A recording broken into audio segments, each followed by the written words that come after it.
Bem, querubismo é uma doença rara, ela é uma doença hereditária autossômica dominante. Consiste em uma lesão fibroóssea hereditária não neoplásica que acomete exclusivamente a mandíbula e maxila de crianças, habitualmente de ambos os lados, conferindo uma aparência querubínica. A primeira descrição dessa patologia foi feita no ano de 1933 por Jones, que denominou a mesma de doença multilocular familiar da mandíbula.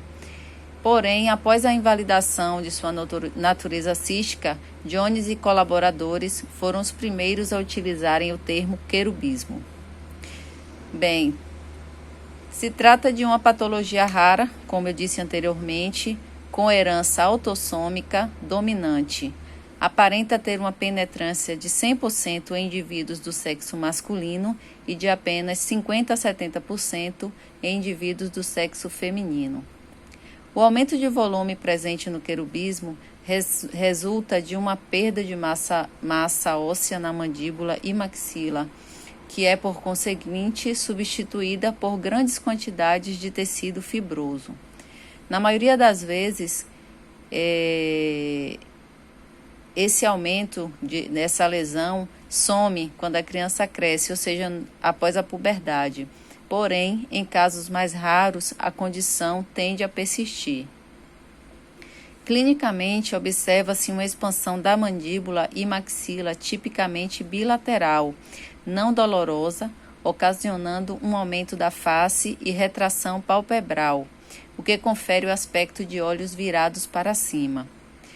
Quando palpadas, essas lesões apresentam-se firmes e rígidas e podem surgir em associação com linfadenopatia cervical, que são aqueles carocinhos no pescoço da criança que a gente observa em resposta a uma inflamação ou infecção.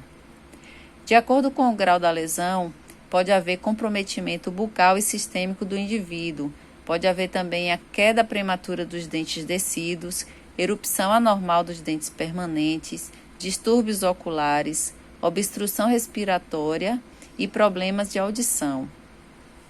Além desses problemas, também pode haver deformações no palato, impacção dental que resulta em maloclusão, reabsorção radicular em tecidos e permanentes. O diagnóstico do querubismo é alcançado por meio da evolução clínica da doença, histórico familiar, achados radiológicos e confirmação através de uma avaliação histopatológica. Diferentemente da maior parte das patologias, as análises histopatológicas das lesões do querubismo são inconclusivas e seu diagnóstico depende do papel decisivo dos exames por imagem. Radiograficamente, podem ser observadas lesões radiolúcidas multiloculares com capacidade de expansão, geralmente bilaterais. Raramente podem ser lesões radiolúcidas uniloculares associadas a dentes não irrompidos, lembrando cistos dentígeros. O querubismo pode estar associado à síndrome de Noonan, que é caracterizada por baixa estatura, defeitos cardíacos e retardo mental. Quanto ao tratamento, ele é feito com base no curso natural da patologia e no comportamento clínico individual. Nos casos mais graves, pode ser necessária a realização de cirurgia para eliminar o tecido fibroso presente no local da lesão. Em alguns pacientes, também existe a opção de se fazer enxertos ósseos nos locais acometidos. Normalmente, também deve ser realizado um tratamento ortodôntico para evitar problemas dentários permanentes, bem como um tratamento oftálmico em casos de acometimento da órbita ocular, deslocamento do globo ou perda visual. Bem, quanto ao diagnóstico diferencial, seria o de lesão central de células gigantes, devido a ter aquela aparência de bolha de sabão, e o tumor marrom do hiperparatireoide. E só um complemento, durante a aula a professora citou uma moça de nome Vitória, e eu encontrei aqui um relato, né, sobre a vida de Vitória, que fala assim: você já ouviu falar da doença do anjo?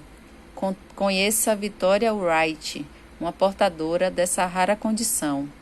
A doença é assim chamada devido à semelhança facial com anjos querubins, rosto oval e bochechas salientes, presentes nas obras do Renascimento. Vitória nasceu com querubismo, uma doença genética rara que causa um excesso de tecido fibroso no rosto. A doença é assim chamada devido à semelhança facial com anjos querubins, presentes nas obras de Renascimento. Os primeiros sinais. A Vitória tinha cerca de 4 anos quando os primeiros sinais de querubismo apareceram. Disse ela, abre aspas, minha mãe estava escovando meus dentes e ela percebeu que eles não estavam no lugar certo, fecha aspas. Imaginava-se que a condição de Vitória regressaria após a puberdade, mas não aconteceu. Em vez disso, sua mandíbula cresceu e começou a afetar seus olhos. Foi necessário então realizar uma cirurgia para aliviar a pressão sobre seus olhos, o que salvou sua visão, mas ela ainda sofre de dores de cabeça devido à sua visão prejudicada. Abre aspas. O querubismo não é uma condição indolor, diz ela. Eu tenho fortes pontadas de dor. Minha cabeça é muito pesada. Os médicos dizem que é tão pesado quanto uma bola de boliche.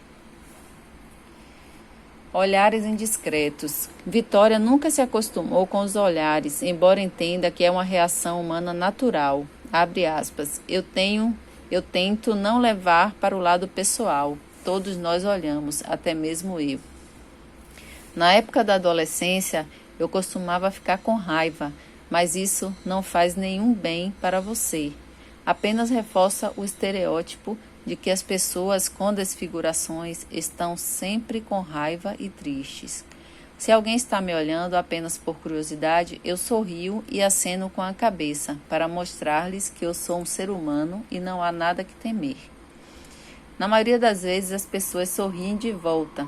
É uma boa sensação, porque sei que fiz uma pequena conexão com elas. Estou feliz com o meu rosto na maioria dos dias, afinal, eu sou uma mulher e nenhuma mulher está completamente feliz com sua aparência. Mas eu não vou mudar para fazer as outras pessoas felizes, diz ela.